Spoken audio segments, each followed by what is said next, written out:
Check test. Good evening, everybody. Big Greg, SMR Radio, down here at the Dixie Motor Speedway down here in beautiful race country down here this evening. I'm here with a gentleman they call Diamond Dale.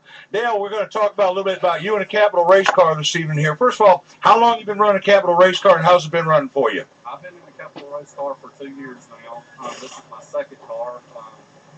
The car is very good. It's an excellent car. I just make a lot of mistakes as a driver, and I'm learning. All right, what made you actually switch over to the capital race car? What were you racing before? I've been in a Masters field since 2005. I swapped over. I become really good friends with Marshall Green, and Marshall, he told me that he'd really like me to be in a capital car, and so I sold my Masters field and swapped over. Well, the performance on the capital race car right now at the Dixie Motor Speedway, how have things been going this year, and where do we stand with the points in your season so far? This year's been really good. I mean, I come out of the gate with a brand new car, brand new engine, qualified third, started on outside pole, led 25 laps, got past the 3 to go, ended up finishing 5th. Last week, not so good, ended up starting in the back and come to 11th, but I mean, hey, the racetrack wasn't in really, really good shape, so we just had to kind of ride and buy our time where it was at, but we didn't tear nothing up. All right, sounds good. Well, I understand we've got several capital fabrication cars this evening here running, pitted right next here to what they call the Dalton Bad Boy, Mr. Craig Reese. Competition out there in a capital fab race car. From what we understand here, it's a tight race out here. It's a very close competition in the cap cars. But what we'd like to do is at this time just wish you good luck this evening. We'll get back at you for an interview later on this evening. Thanks for spending time here at the SMR studios here, live on location here at the Dixie Motor Speedway. Good luck tonight, Dale. Thank you.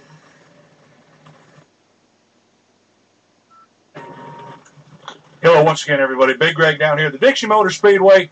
Right now, what we're going to do is we've got the pleasure of bringing a driver in with a brand new capital fabrication race car. And, folks, this car, when we say it is brand new, straight off the jacks, right off the jig. Driver this year here now for this car is going to be Mr. Lamar Haygood. Lamar, welcome to the SMR radio studio here on location.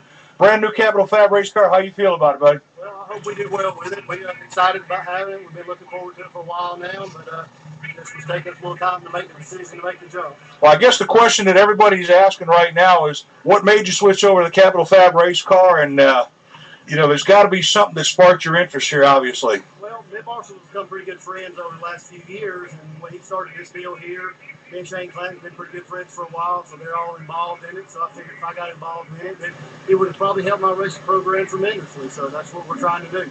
Now, as far as the capital fab race car, this will be your very first experience in a cap fab, correct? That is correct. First time out. All right. Now, you feel confident with the car that Marshall's built. Obviously, you've been watching some of the other drivers here. What was your inspiration that actually made you want to switch to a cab fab from what you were driving before? Well, more than anything, I know that the technical support is going to be available.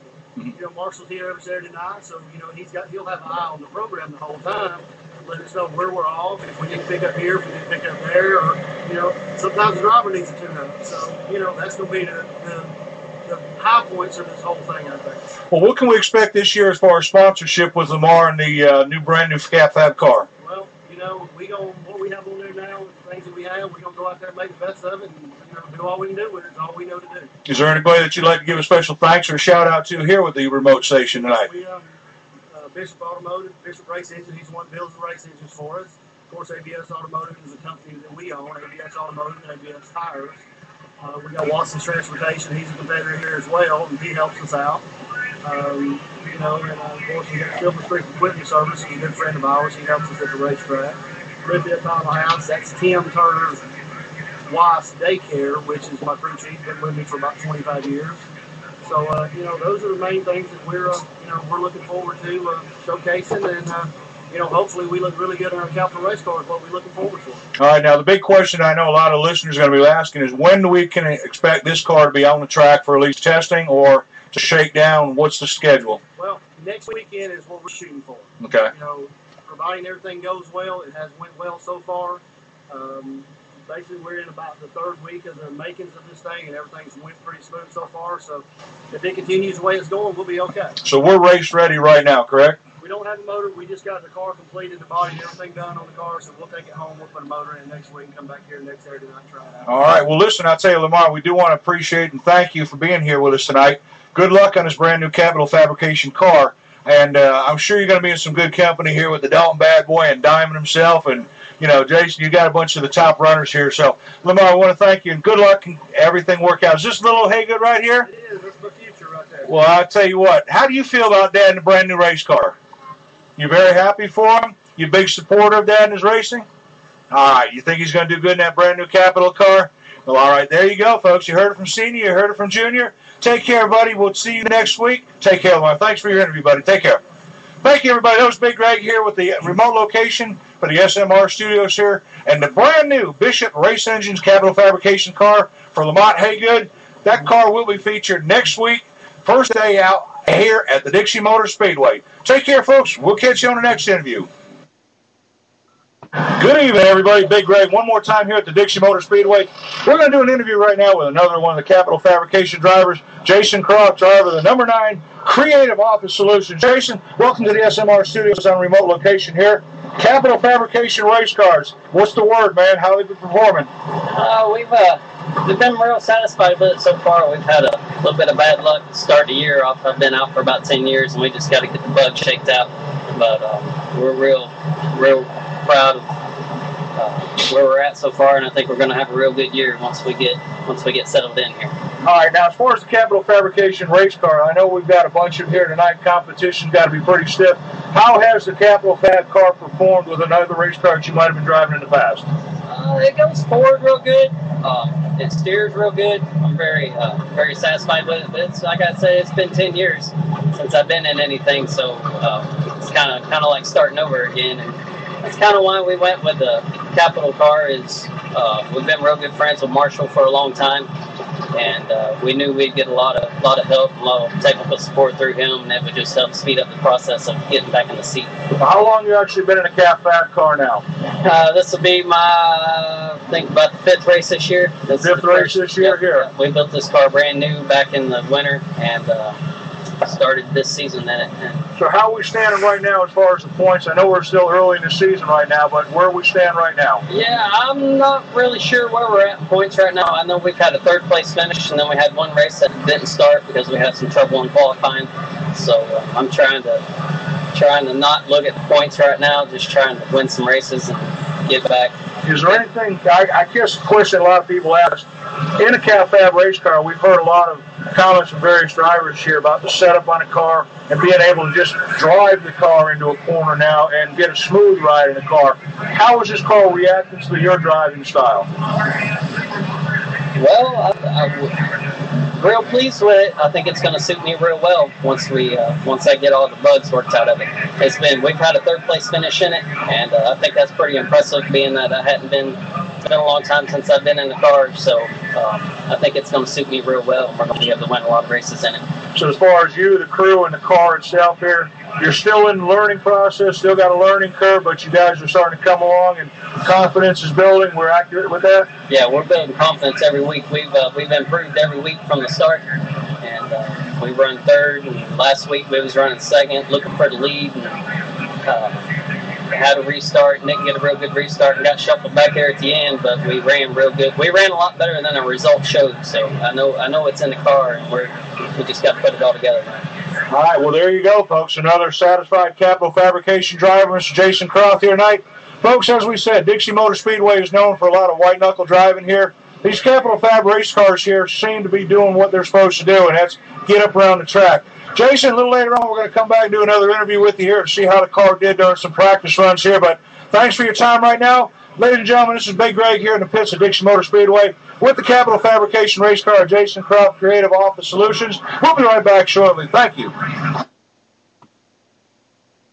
Hey, good morning, everybody. Big Greg here on a tour bus now. Cody McCarver on the Redneck Tour bus here. We're going to take the Let's Get Dirty party and cruise on up to Statesville, North Carolina. This morning here, we're riding on the tour bus here. We got the band on here, Cody McCarver. Everybody just kind of sitting around the table, drinking a little bit of coffee and talking here. And got the drummer here, Bill. We got Dale. We got Carl. We got Chuck. We got old Flipper up there driving the bus. And Cody sitting up there in the co-pilot seat. But rolling down the road here up on the interstate, talking a little bit about racing, talking about music and everything. Old Craig Reese here, CRR Racing and CNC Productions here in the International Dirt Promotions here with Big G. Just cruising along talking. We're going to do a little bit of interview here. We're going to start off this morning, a little interview with Bill. If y'all know Cody McCarver in the band, you watch a little bit of YouTube and you watch some of the videos and watch the band play. Bill is a drummer. Bill's a multi-talented individual and playing drums a long time, but you have to check out some of the YouTube video here. Bill, good morning. How are you doing this morning on this tour up here to Statesville, North Carolina? How are you guys? Man, we are doing great. Welcome to the International Dirt Promotions on the Let's Get Dirty tour bus here on the way to Statesville, North Carolina, a place called Love Valley. Absolutely. How long have you been with Cody's band, Bill? I started with Cody years ago when we were trying to make it with another organization. Got out of the business when I got a little bit of an illness, and he called me back up about 2.5 years ago saying he had a drummer that was leaving and would like me to come back in, and I didn't even hesitate. He said, yeah, I'm in. I'm well. I'm healthy. So been playing with him about, this is the 3rd year of this leg, but I've been with Cody for about 25 years. About 25 years. From the beginning of his career to now, too. Where'd your music career start, Bill? Started when I was 9 years old, watching the TV, looking and saying, the Beatles came on there, and I said, that's what I'm going to do. So at age 9, I made the commitment to play drums. Everybody thought I was crazy. Parents thought I would never make a dime, but here I am making a living at it. And I went through college. I'm now teaching at a local school, so I'm in it full time. Now, your style of drum playing is kind of a little bit extraordinary, maybe a little bit off the wall, a little bit different. We say extreme. Some may call a little bit of outlaw style, which is outside the normal realm. It's old school outlaw. That's right. But you know, the word outlaw, we use it in a lot of ways, but we kind of look at it as more or less like outside the normal realm of what we do. Outside the box. Your style, you created your own style and the way you play. What got you to incorporate this kind of things, playing on the beer keg and swirling the sticks? What got you to incorporate that into your music? One day, some years ago, I went to a couple of shows where I saw Led Zeppelin, John Bonham. Then I went and saw a Who concert. In the good years of the 60s and 70s, I'm an old school guy. And I started realizing that the entertainment part of the business was where it was at.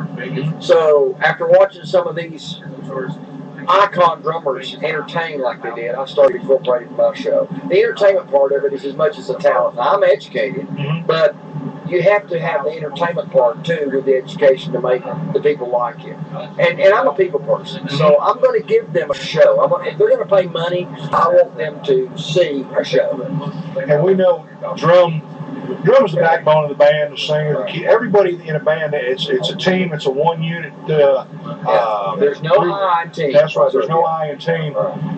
People take notice of certain instruments. They take notice of drum, the bass, the keyboard, the sax, the singer. But when you got up on stage there and the first time you played on stage, how was it when you first played in front of a big crowd? I mean, was it kind of like a little bit scary to you, a little bit it's intimidating because you know that if you're not going to give them what they want, they're going to boo you off the stage. You know? But being a drummer, you have to, and I teach too, and I teach this in a class, you're a backup artist first. If you get to show off a little bit or get the entertainment part of it, it's a great thing. You know, it's an earned thing. It's not just a given. So first of all, I'm Cody McCarver's drummer. Whatever he wants, I give him. But if he wants me to do a solo, then I'm right there for him too. It's basically always having your bullets ready in the gun to fire. All right. But yes, it was intimidating. It had to be. Now, I guess the next question, a lot of the fans are listening, people that are going to hear some of these recordings here. When you start playing with Cody McCarver, a big name like Cody McCarver, what was it like for you as a drummer playing with Cody the first time out on tour, or even just playing in a jam session? What was it like playing with Cody?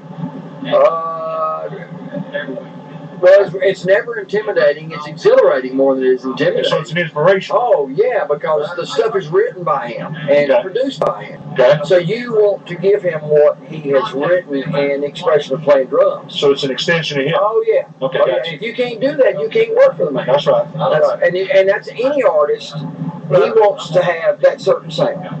And I'll tell you an example that we did one show, I think it was in West Virginia, And I decided to step out of the box a little bit on one of the tunes he'd written, and he called me on the bus and he said, Bill, what did you play on that particular tune?